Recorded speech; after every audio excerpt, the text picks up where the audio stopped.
किया है। केपी के अंदर हमारी सीटें हैं और आने वाले दौर के अंदर इंशाल्लाह पीपुल्स पार्टी वफाक की एक मजबूत और बड़ी जमात के तौर पर सामने आएगी।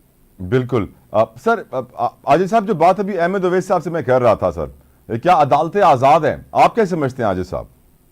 मैंने अवैस साहब की बात नहीं सुनी क्योंकि उनकी वॉइस मेरे तो अहमद अवैस साहब का ये ओपिनियन था आजिज साहब की अदालतें आजाद नहीं हैं।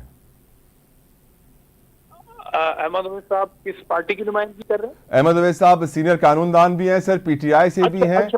आई एम सॉरी, क्योंकि आवाज ना होने की बिल्कुल मैं वजह समझ से- रहा हूँ, ऑडियो की थोड़ी सी प्रॉब्लम है, लेकिन इनके ओपिनियन में सर अदालतें आजाद नहीं हैं। जो सबसे ताकतवर हैं वो अदालत को कंट्रोल करते हैं, जो हुकूमतें बनाते हैं गिराते हैं वही अदालतों को कंट्रोल करते हैं, और इसीलिए जुल्फिकार अली भुट्टो एक माजी का केस है उसे उठाया जा रहा है। हाल के अंदर मौजूदा में बहुत सारे इंपॉर्टेंट केसेस हैं जिनको उठाना पहले जरूरी था।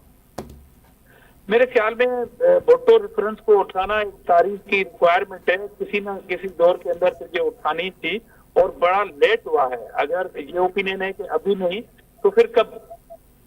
बहुत लेट हो चुकी है, इसलिए ये रेफरेंस सुनना मेरे ख्याल में एक तारीखी तकाज़ा है हमारी। जहां तक अदालत के आजाद होने का मामला है तो इसी अदालतों में आप देख रहे हैं रिसेंटली बड़ी जमानतें भी हो रही हैं, तो वो अगर जमानतें हो रही हैं तो अगर अदालतें कर रही हैं तो मेरे ख्याल में खुशाइंदा बात है।